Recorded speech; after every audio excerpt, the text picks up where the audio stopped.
Sa isang madilim at malamig na gabi, si Daniel ay naglalakad pa uwi mula sa kanyang trabaho.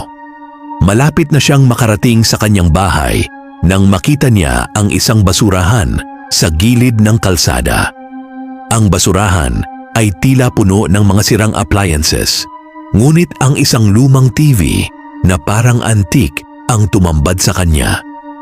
Sa gitna ng malamig na hangin at madilim na kalye, napag-isipan niyang tingnan ang TV na iyon.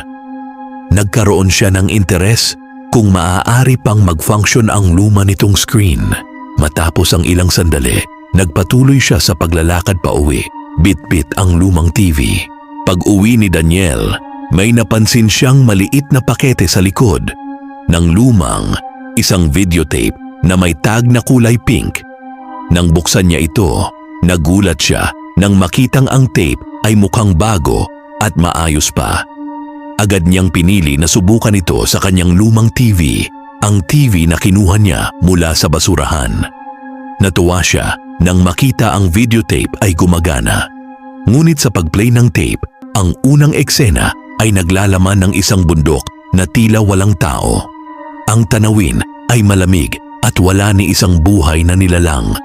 Lahat ay tila malungkot at tahimik hanggang sa biglang huminto ang TV.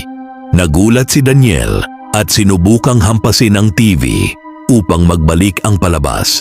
Ngunit sa halip, biglang may kumatok sa kanyang pintuan. Naglakad siya patungo sa pinto na nagtataka dahil wala naman siyang inaasahang bisita sa oras na iyon. Nang sumilip siya sa butas ng pinto, nakita niya ang isang lalaki na hindi niya kilala na nakatingin sa kanya. "Tumatawag ka ba?" tanong ni Daniel, nagtataka. "Mali yata ang bahay na napuntahan mo." Ngunit hindi sumagot ang lalaki. Sa halip, isang nakakatakot na pangyayari ang naganap.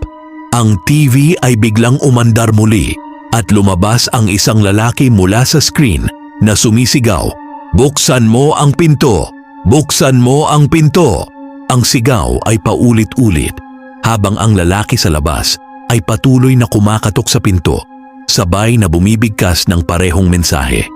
Sa kanyang pagkabigla at takot, sinubukan niyang hampasin ang TV na paulit-ulit, umaasang maaari niyang iwasan ang kilabot na nagaganap.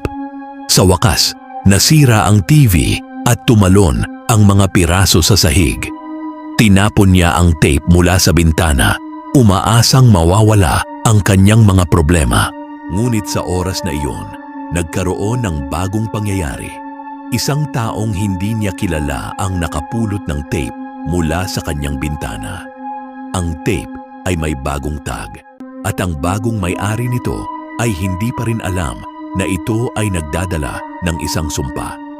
Ang misteryo at takot ay patuloy na magpapatuloy hanggang sa makahanap ng bagong tao na magiging bahagi ng masamang kwento ng tape.